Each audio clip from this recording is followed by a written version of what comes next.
আচ্ছা, আজকের প্রথম প্রশ্নটি এসেছে হচ্ছে পশ্চিমবাংলার ফারাক্কা এলাকা থেকে। উনি লিখেছেন যে মোহতারাম, আমাদের এই পশ্চিমবাংলায় বেশ কিছুদিন যাবৎ মসজিদের মাইকগুলো খুলে রাখা হচ্ছে এবং সাথে সাথে মন্দিরেরও বিভিন্ন জায়গায় মাইক খুলে ফেলা হচ্ছে।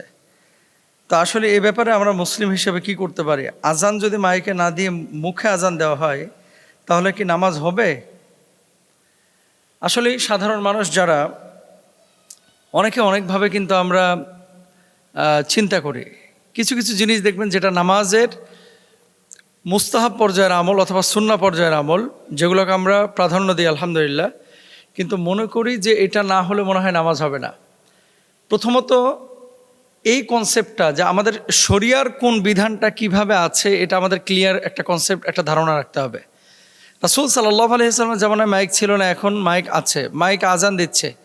এই যে ভারতে এই মমতার পরে, এই শুভেন্দু অধিকারী ক্ষমতা আসার পরে কিন্তু এই প্রবলেমগুলো বেশি হচ্ছে। কি বলতেছে যে শব্দ দূষণ হচ্ছে, মানুষের ডিস্টার্ব হচ্ছে।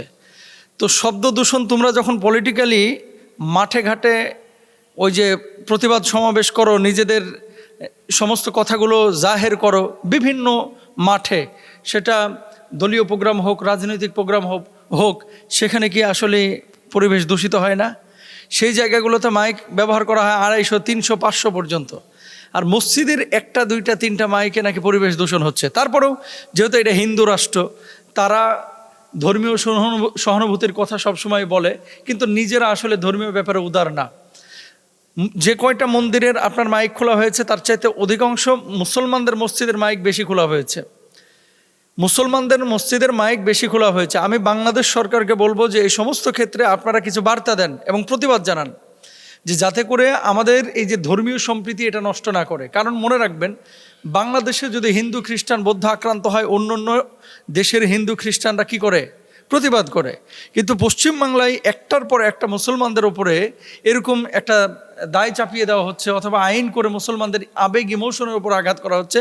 কেউ কিন্তু কোনো কথা বলতেছে না। আবার আমরা যখন কথা বলি তখন বলা হয় আপনি বাংলাদেশের নাগরিক, আপনার বলার দরকারটা কি? দেখেন, আল মুসলিমু কাজাসাদিন ওয়াহেদ, সারা পৃথিবীর মুসলমানরা হচ্ছে একটা দেহের মতো, ওয়ান উম্মা কনসেপ্ট। দেশ বিভাজন হতে পারে, কিন্তু কোনো জায়গায় মুসলমানদের সাথে যদি রূঢ় আচরণ করা হয়, মুসলমানদেরকে আঘাত করা হয়, তাদের স্বার্থ নিয়ে কথা মানে আপনার স্বার্থহীন করা হয়, অথবা স্বার্থ নিয়ে টান দেওয়া হয়, মুসলমানদেরকে যদি বিপদগ্রস্ত করা হয়, তাদের ইমান আমলকে যদি হুমকির মধ্যে ফেলানো হয়, তাহলে একজন মুসলমান হিসাবে এটা আমার স্বাধীনতা আছে যে তাদের পক্ষে কথা বলা।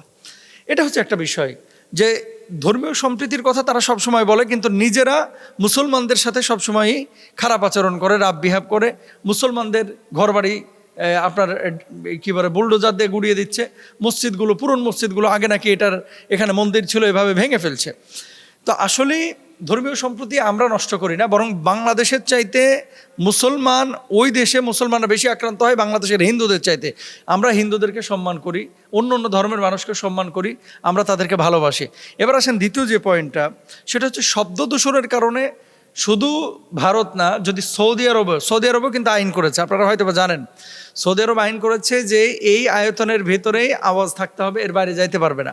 তো এরকম যদি রাষ্ট্রীয়ভাবে কোনো দেশ সিদ্ধান্ত নেয়, তাহলে মুসলমানদের উচিত সেই সিদ্ধান্তকে মেনে নেওয়া। কারণটা হচ্ছে কি, মাইকে আজান দেওয়া এটা ফরজও না, এটা ওয়াজিবও না, এটা মানে নামাজ শুদ্ধতা বা বিশুদ্ধতার সাথে সম্পৃক্ত কোনো বিষয় না। এটা হচ্ছে রাসূল সাল্লাল্লাহু আলাইহি ওয়াসাল্লামের শেখানো মাসনুন একটা পদ্ধতি, যে আজানের মাধ্যমে কি করা, মানুষকে মসজিদে ডাকা, বা আজানের মাধ্যমে মানুষকে নামাজের দিকে আহ্বান করা। এখন যদি মৌখিকভাবে আপনি আজান দেন, আপনার নামাজে কোনো ক্ষতি হবে না, এবং এটা নিয়ে এত পেরেশান হওয়া যাবে না। সৌদি আরবে আইন করেছে, দুবাই আইন করেছে, কাতার আইন করেছে। মসজিদের মাইকের ব্যবহারের ক্ষেত্রে কিছু সীমাবদ্ধতা আছে। এখন দুবাই, কাতার, সৌদি আরব তারা কিছু ছাড় দেয়, কিন্তু অন্য অনেক দেশ আছে ইউরোপেও, যে মসজিদের মাইক ব্যবহারের ক্ষেত্রে তারা আইন কানুন করে। তো মুসলমানরা যদি মনে করেন আপনারা যে এই আজান আমি যদি মাইকে না দিই নামাজের কোনো ক্ষতি হবে কিনা, এটা ভুল, বরং মৌখিকভাবে আজান দিলেও নামাজ হয়ে যাবে, কোনো সমস্যা নাই।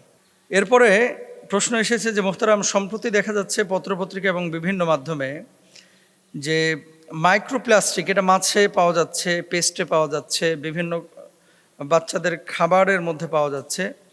তো এই মাইক্রোপ্লাস্টিকযুক্ত মাছ অথবা পণ্য ব্যবহার করা যাবে কিনা, খাওয়া যাবে কিনা?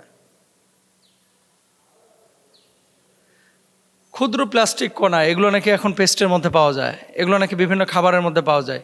ইভেন আপনি যদি প্লাস্টিকের বোতলের মধ্যে, আমরা যে বোতলজাত পানি খাই, এই পানি নাকি দীর্ঘদিন যদি বোতলের মধ্যে থেকে যায়, এই পানিও নাকি ইফেক্টেড হয়। আসলে গবেষকরা, বিজ্ঞানীরা এই কথা বলছেন। এখন কথা হচ্ছে, আমরা তো আর ল্যাবে গিয়ে দেখি নাই, তাদের কথা আমরা বিশ্বাস করছি। এটা কিন্তু হালাল হারামের সাথে সম্পৃক্ত না। আল্লাহ তাআলা কোরআনুল কারিমে কি বলছে একটু খেয়াল করেন, ওয়ালা তুলকু বিআইদিকুম ইলা তাহলুকা, নিজেদেরকে ধ্বংসের দিকে ঠেলে দিও না। আপনি মাইক্রোপ্লাস্টিকের কথা বলতেছেন, এটা তো চোখে ধরা পড়ে না ল্যাবে না নেওয়া পর্যন্ত। আমের মধ্যে যে একবার আস্তা ফরমালিন দিয়ে রাখতেছে, সকালবেলায় হোটেলে রুটি বানাচ্ছে, রুটির মধ্যে মনে করেন হাইড্রোজেন বিভিন্ন ধরনের জিনিস দিয়ে রাখতেছে। তারপরে বাচ্চাদের যে আপনারা জুস বলে খাওয়াচ্ছেন, এই জুসে না কুমড়া আছে, না আম আছে, না পেঁপে আছে, কোনো উপাদানই নাই, তারপরে খাওয়াচ্ছেন। তো যেগুলো চোখে ধরা পড়তেছে না, সরাসরি দেখা যাচ্ছে না, এই মাইক্রোপ্লাস্টিক নিয়ে দেশের মানুষ খুব উদ্গ্রীব, কিন্তু সরাসরি দেখা যাচ্ছে যে এখানে ভেজাল আছে, এগুলো নিয়ে কিন্তু বেখেয়াল। সারাদিন স্মোক করতেছে, জর্দা দিয়ে পান খাইতেছে, খেয়াল করেন, সারাদিন সিগারেট খাচ্ছে, জর্দা দিয়ে পান খাইতেছে প্রায় 40-45টা। তারপরে মনে করেন সন্ধ্যাবেলায় এই হিসাব করতেছে মাইক্রোপ্লাস্টিকের। আসলে ব্যাপারটা এরকম, যারা মনে করতেছেন যে জর্দা দিয়ে পান খায়া, সিগারেট খায়া মাইক্রোপ্লাস্টিকের হিসাব যারা করতেছেন, অথবা ফরমালিন পেটের মধ্যে দিয়ে মাইক্রোপ্লাস্টিকের হিসাব করতেছেন, মাইক্রোপ্লাস্টিকের চাইতেও বড় ক্ষতি আপনার পেটের মধ্যে হচ্ছে, আপনার শরীরের মধ্যে হচ্ছে। আজকে বাংলাদেশে ক্যান্সার হওয়ার কারণ হচ্ছে, বা রোগ বেড়ে যাওয়ার কারণ হচ্ছে এই যে ফুড পয়জন বলেন, বা ফুডে ফরমালিন অ্যাড করা বলেন, এই ধরনের বিষয়গুলোর কারণে হচ্ছে। তো এখানে বিধানটা কি? শরীয়তের বিধান হচ্ছে, কোনো মুসলমান আরেকজন মুসলমানের জন্য, কোনো মানুষ আরেকজন মানুষের জন্য ক্ষতির কারণ হবে না। এখন আপনার খাবারের মধ্যে ভেজাল দিয়ে অথবা খাবারের মধ্যে ফরমালিন দিয়ে কেউ যদি আপনার জীবনকে হুমকির মধ্যে ফেলে, আবারও বলি, পিস্তল দিয়ে মানুষকে গুলি করে মারা, ছুরি দিয়ে মানুষকে আঘাত করে হত্যা করা, আর এইভাবে মানুষকে ফরমালিন দিয়ে ডে বাই ডে ধ্বংসের মুখে ঠেলে দেওয়া, এটা কিন্তু একই অপরাধ। এই কিয়ামতের ময়দানে হত্যাকারী হিসেবে শামিল হবে। এখন মাইক্রোপ্লাস্টিক কেন ছড়াচ্ছে? বিজ্ঞানীরা কি বলতেছে, যে সমুদ্রের নিচে অথবা পুকুরের মধ্যে আপনারা প্লাস্টিক ফেলে দিচ্ছেন, পলিথিন ফেলা দিচ্ছেন, তারপরে অন্যান্য প্লাস্টিক জাতীয় পণ্য দ্রব্য আপনারা ফেলছেন, এগুলো একসময় কিন্তু কি হয়, স্প্রেড করে, ছড়ায় পানির সাথে, ওগুলো মাছে খায়। এখন মাছে যখন খাচ্ছে, মাছের পেটের মধ্যে এটা ঢুকছে, ওই মাছ যখন আপনি খাচ্ছেন আপনার পেটের মধ্যে ঢুকছে। এখন তারা কি বলতেছে, যে বাংলাদেশে যে সমস্ত মাছের মধ্যে এগুলো ছড়িয়ে পড়েছে বা পাওয়া যাচ্ছে বেশি, দেশীয় ছোট মাছের ব্যাপারেও তারা বলতেছে যে কি, সে মাছগুলো হচ্ছে বাটা মাছ, মেনি মাছ, গুলশা ট্যাংরা মাছ, পুঁটি মাছ, তারপরে সবচাইতে বেশি নাকি পাওয়া যাচ্ছে কই মাছের মধ্যে। এখন ঢালাওভাবে যদি আপনি সব মাছকে মাইক্রোপ্লাস্টিকের সাথে সম্পৃক্ত করে দেন, ব্যাপারটাও কিন্তু বিশুদ্ধ না, কারণ সব মাছকে আর ল্যাবে নিয়ে পরীক্ষা করা হয়েছে। এই জন্য নিজেদের সচেতনতা এটা বড় জরুরি। এই মাইক্রোপ্লাস্টিকের চাইতে সবচেয়ে বড় সচেতনতা হচ্ছে আমাদের খাবারের মধ্যে ফরমালিন এগুলোকে নিয়ন্ত্রণ করা।